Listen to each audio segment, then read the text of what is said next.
Precise Mind Trading Education. In this video, we will learn about risk-reward ratio, accuracy of strategy, max drawdown of capital, handling of emotion. So let's talk about first risk-reward ratio. जैसा कि आप जानते हैं, risk-reward ratio हमारी trading में सबसे important part है। इसमें ट्रेडर अगर ₹1 का रिस्क लेता है और ₹1 का रिवार्ड उसे मिलता है तो उसको 1:1 कहा जाता है। अगर ट्रेडर ₹1 का रिस्क लेके ₹2 उस पे अर्न करता है तो उसको 1:2 कहा जाता है। अकेले रिस्क रिवार्ड रेशियो अपने आप में कंप्लीट सेटअप नहीं है ट्रेडिंग के लिए, इसके साथ एक्यूरेसी ऑफ स्ट्रैटेजी भी देखनी पड़ती है। इन एक्यूरेसी ऑफ स्ट्रैटेजी में अगर किसी ट्रेडर की एक्यूरेसी 50% है और रिस्क रिवार्ड रेशियो 1:1 ले रहा है तो वो ब्रेक इवन पे ही रहेगा, यानी कि वो ना प्रॉफिट में होगा ना लॉस में होगा। लॉस में वो तभी आएगा जब ब्रोकरेज इसमें इंक्लूडेड नहीं होगी। अब हम इसको एग्जांपल से समझते हैं। मिनिमम कितनी एक्यूरेसी और कौन सा रिस्क रिवार्ड रेशियो ट्रेडर की फेवर में रहता है, आइए देखते हैं इस चार्ट के थ्रू। जैसे कि मैंने इस कॉलम में लिखा है रिस्क रिवार्ड रेशियो 1:1। मान लीजिए कोई ट्रेडर 1:1 रिस्क रिवार्ड रेशियो पे काम करता है। जैसा कि ₹100 का अगर वो शेयर लेता है, अगर उसका स्टॉप लॉस 99 रुपीज़ है और टारगेट उसका ₹101 है तो ये 1:1 में फॉल करेगा, यानी ₹1 का रिस्क और ₹1 का रिवॉर्ड। तो अगर उसकी एक्यूरेसी 50% है तब वो ब्रेक इवन पॉइंट पे रहेगा। कहने का मतलब है कि 1:1 के लिए 50% एक्यूरेसी जो है वो बहुत ज़रूरी है। अगर इसके नीचे वो जाता है वो ट्रैप हो जाएगा और वो लॉस में आ जाएगा। अब कोई ट्रेडर अगर 1:2 लेता है, इसको समझते हैं ₹100 पे वो एंट्री करता है और 99 का ही स्टॉप लॉस रखता है और ₹102 का टारगेट करता है। इसका मतलब है कि वो 1:2 रिस्क RR मेंटेन कर रहा है, 1:2 रिस्क रिवार्ड रेशियो मेंटेन कर रहा है। तो उसको एटलीस्ट 33% एक्यूरेसी मेंटेन करनी ही होगी अगर उसको ब्रेक इवन पॉइंट पे रहना है। ऐसा ही 1:3 है। अगर वो ₹1 के रिस्क पे ₹3 अर्न करता है तो उसको 25% जो एक्यूरेसी है वो मेंटेन करनी होगी और 1:4 तो उसको 20% एटलीस्ट एक्यूरेसी मेंटेन करनी होगी। अब ये 50%, 33%, 25% और 20% एक्यूरेसी का क्या मतलब है। मान लीजिए कोई 100 ट्रेड लेता है, उसकी 50 ट्रेड प्रॉफिट में और 50 ट्रेड लॉस में जाती हैं तो 1:1 में वो ब्रेक इवन पे रहेगा। मान लीजिए कोई 100 ट्रेड लेता है, उसकी 80 ट्रेड जो हैं वो लॉस मेकिंग होती हैं और 20 ट्रेड जो प्रॉफिटेबल होती हैं तब भी वो लॉस में नहीं आएगा, क्योंकि उसकी रिस्क रिवार्ड रेशियो 1:4 है और एक्यूरेसी उसकी 20% है। इसका मतलब क्या हुआ, 10 में से अगर आपकी 2 ट्रेड भी सही हों और रिस्क रिवार्ड आपका 1:4 है तब भी आप ब्रेक इवन पे रहोगे। अब इसको हम कैलकुलेटर के माध्यम से हम समझते हैं।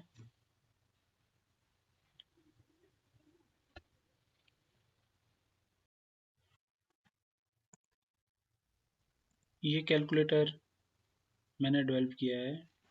इसमें 2 लाख रुपए का इनिशियल कैपिटल है, 4,000 रुपया पर डे वो रिस्क डिफाइन कर रहा है ट्रेडर और 1000 पर ट्रेड पे वो रिस्क डिसाइड कर रहा है, वो चार ट्रेड पर डे ले रहा है। मान लीजिए उसकी एक्यूरेसी 53% है और वो 1:1 रिस्क रिवार्ड रेशियो ले रहा है। तो इसका मतलब होगा कि उसकी 360 ट्रेड में से 169 में लॉस होगा और बाकियों में प्रॉफिट होगा, तब भी वो प्रॉफिट में ही रहेगा क्योंकि उसकी एक्यूरेसी 53% है। अब यही अगर इसको 50% कर देते हैं एक्यूरेसी को, तो वो ब्रेक इवन पे आ जाएगा। अब मान लीजिए वो 1:2 मेंटेन कर रहा है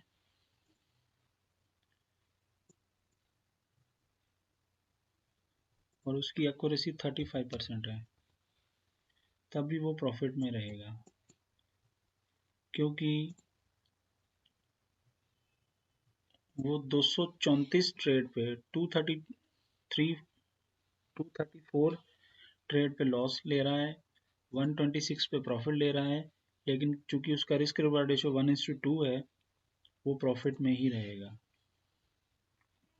मान लीजिए कोई 25% एक्यूरेसी 24% एक्यूरेसी मेंटेन करता है, 22 मेंटेन करता है और रिस्क रिवार्ड रेशियो 1:4 लेता है, तो आप देखेंगे तब भी वो प्रॉफिट में रहता है।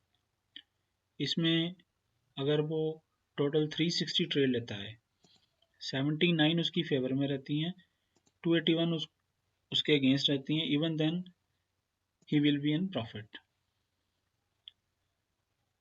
तो इस वीडियो के माध्यम से आपको ये बताना चाहता था कि risk reward ratio, RR and accuracy of strategy दोनों जुड़े हुए हैं। आप कोई भी ट्रेड लेने से पहले रिस्क रिवार्ड रेशियो को ज़रूर चेक करें।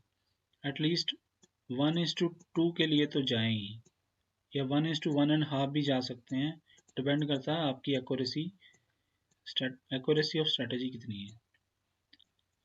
तो अगर आप चेक करेंगे,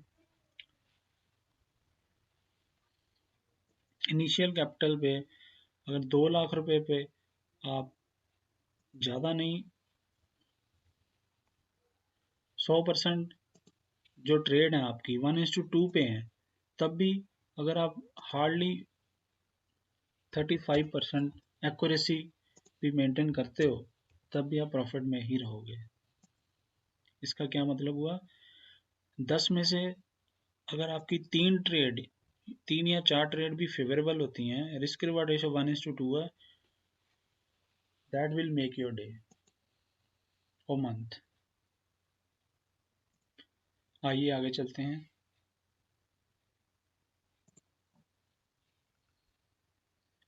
handling of emotion. Handling of emotion भी एक्यूरेसी ऑफ स्ट्रैटेजी और रिस्क रिवार्ड से जुड़े हुए हैं। वो इस तरह जुड़े हैं, अगर आपकी स्ट्रैटेजी में रिस्क रिवार्ड रेशियो और एक्यूरेसी दोनों आप रिकॉर्ड नहीं करते हो या जर्नल मेंटेन नहीं करते हो, तो आपको हर समय लॉस होने का फियर और प्रॉफिट ज़्यादा करने का ग्रीड रहेगा ही रहेगा, या वाइसन वर्सा भी हो सकता है, प्रॉफिट ना होने का फियर और ट्रेड छूटने का ग्रीड भी रहेगा ही रहेगा आपको। तो अगर आप एक जर्नल मेंटेन करते हो, उसमें आप अपने 30 से 40 ट्रेड्स का रिकॉर्ड मेंटेन करते हो, उसमें आप एक्यूरेसी ऑफ स्ट्रैटेजी निकालते हो और रिस्क रिवार्ड रेशियो कितना आप ले रहे हो वो चेक करते हो, तो आपका फियर जो है वो ख़त्म हो जाएगा। इसलिए जो हैंडलिंग ऑफ इमोशन के लिए सबसे बढ़िया चीज़ है कि आप अपना ट्रेडिंग जर्नल जो है वो मेंटेन करें। उससे आपको 2 फ़ायदे होंगे। एक, आपको किस एरिया में काम करना है, आपकी एक्यूरेसी पे काम करना है या आपके रिस्क रिवार्ड रेशियो पे काम करना है, वो आपको क्लियरली पता चल जाएगा। चलिए आगे बढ़ते हैं। ये पार्ट भी जुड़ा हुआ है उसी चीज़ से, maximum draw down of capital. अगर आपकी सपोज 20 ट्रेड्स इन ए रो रॉन्ग हो जाती हैं, दिस वन, तो what is mean of that? इसका मतलब है कि आपकी एक्यूरेसी में कुछ प्रॉब्लम है, या तो आपका स्टॉप लॉस बिल्कुल नियर बाय रहता है जो हर बार हिट हो जाता है, या आप मार्केट के डायरेक्शन के ऑपोजिट ट्रेड कर रहे हैं। कोई भी रीज़न हो सकता है, लेकिन जो भी रीज़न हो, ट्रेड अगर आप ट्रेडिंग जर्नल मेंटेन कर रहे हैं, उसमें आप देखते हैं कि आपके इनिशियल कैपिटल से आप 25% तक लॉस कर चुके हैं, तो आपको रुक जाना चाहिए। वो इसलिए क्योंकि 25% कैपिटल को रिकवर करने के लिए आपको 33.33% गेन चाहिए उस कैपिटल तक पहुंचने के लिए। और अगर आप उस कैपिटल को सो कॉल्ड गवर्नमेंट स्कीम या नॉन इक्विटी म्यूचुअल फंड में इन्वेस्ट करते हो, आपको 4 साल का समय कम से कम लगेगा 1 लाख तक पहुंचने के लिए। अगर आप 50% कैपिटल अपना लूज कर देते हो, तो 100% आपको कैपिटल 100% प्रॉफिट चाहिए आपको दोबारा इस पे आने के लिए, 1 लाख रुपए पे आने के लिए। तो ये एक ज़रूरी पार्ट है कि आप ट्रेडिंग जर्नल मेंटेन करें। सबसे पहले आप रिस्क रिवार्ड रेशियो और एक्यूरेसी ऑफ स्ट्रेटजी को इग्नोर ना करें। Thanks for watching. अगर कोई इस वीडियो के बारे में और जानकारी चाहिए तो नीचे आप कमेंट में बता सकते हैं। लाइक, शेयर, कमेंट, सब्सक्राइब करें। Thanks for watching.